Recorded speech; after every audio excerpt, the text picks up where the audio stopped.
Hi students, welcome to my channel. So இது பார்த்தீங்கன்னா 12 business maths ஒரு செகண்ட் ரிவிஷனுக்கான ஒரு மாடல் கொஷின் பேப்பர். ஸோ நீங்கள் பார்த்துட்ருக்கீங்க பிஸ்னஸ் மேக்ஸ் ரொம்பவே ஈஸி தான். ஸோ நீங்கள் பார்த்துட்ருக்கீங்க ஃபஸ்ட்டுக்கு ஐ திங்க் 1/15 நினைக்கிறேன், ஏன்னா சம்மேஷன் k = 0. ஸோ செகண்டுக்கு பார்த்தீங்கன்னா செகண்டுக்கு வந்து e of x minus y. So I think 7, ஏன்னா எக்ஸ் வந்து 5. ஸோ அது வந்து நீங்கள் பார்த்துக்கோங்க, போயிடுச்சு. ஸோ அதுக்கப்புறம் பார்த்தீங்கன்னா p of x = 1/10. ஸோ இது பார்த்தீங்கன்னா ஆன்சர் 1. இதெல்லாம் ரொம்பவே ஈஸியானது. f of x = I think பின்னு நினைக்கிறேன். ஸோ இதுக்கு வந்து 10th வந்து ப்ராபபிலிட்டி டிஸ்ட்ரிபியூஷன். ஸோ நான் அதெல்லாம் போன வருஷம் படித்தது இன்னும் எனக்கு ஞாபகம் இருக்குது. ஸோ 1 மார்க் தான் உங்களுக்கு ரொம்ப முக்கியம். நீங்கள் வந்து தரவாக படிச்சுக்கோங்க 1 மார்க்கு. ஸோ 6th சாப்டர் வந்து ஃபஸ்ட்டு 5 சாப்டர் உங்களுக்கு ஜென்ரல் மேக்ஸ் தான்.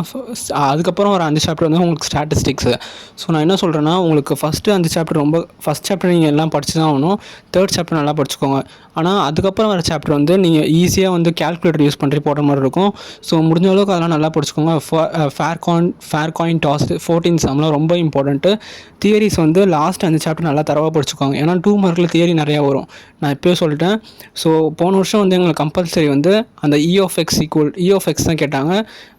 e of x square minus e of x whole square.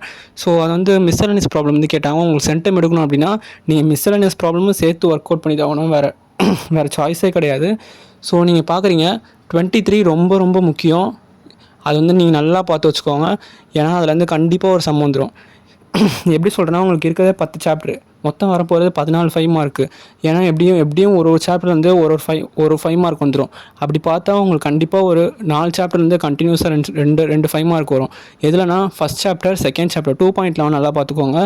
So 6th chapter நல்லா பார்த்துக்கோங்க. அதே மாதிரி பாய்சன் டிஸ்ட்ரிபியூஷன், நார்மல் டிஸ்ட்ரிபியூஷன், இதெல்லாம் நல்லா பார்த்துக்கோங்க.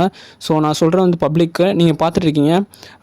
பாய்சன் டிஸ்ட்ரிபியூஷன் வந்து கொஞ்சம் கஷ்டமாக தான் இருக்கும். ஸோ இருந்தாலும் நீங்கள் படிச்சு தான் ஆகணும்.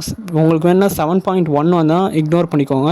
8th சாப்டர் ரொம்பவே ஈஸி. 9th சாப்டரும் அது ஒன்றுமே இல்லை. அது 9th சாப்டர்லாம் நீங்கள் வந்து ஈஸியாக கேல்குலேட்டர் யூஸ் பண்ணி கேல்குலேட் பண்ணிட்டு போயிட்டுருக்கலாம். ஆனால் வந்து டைம் தான் கொஞ்சம் இழுக்கும். 10th சாப்டரும் ஈஸி தான். 10th சாப்டர் ரொம்பவே ஈஸி தான். அது எதுவுமே இல்லை, கான்செப்ட் ரொம்ப ஈஸி. ஸோ நீங்கள் வந்து இப்படி வந்து நல்லா மார்க் ஸ்கோரிங் ஏரியாவை பார்த்து படிங்க. ஈஸியாக 85 எடுத்துடலாம் பிஸ்னஸ் மேக்ஸில். ஸோ அதுக்கு நம்ம சேனலை மறக்காமல் ஃபாலோ பண்ணிவிட்டு இந்த வீடியோ லைக் பண்ணிவிட்டு பாருங்கள். வாட்ஸ்அப் சேனலில் எங்கிட்ட பர்சனலாக டவுட் கேளுங்க.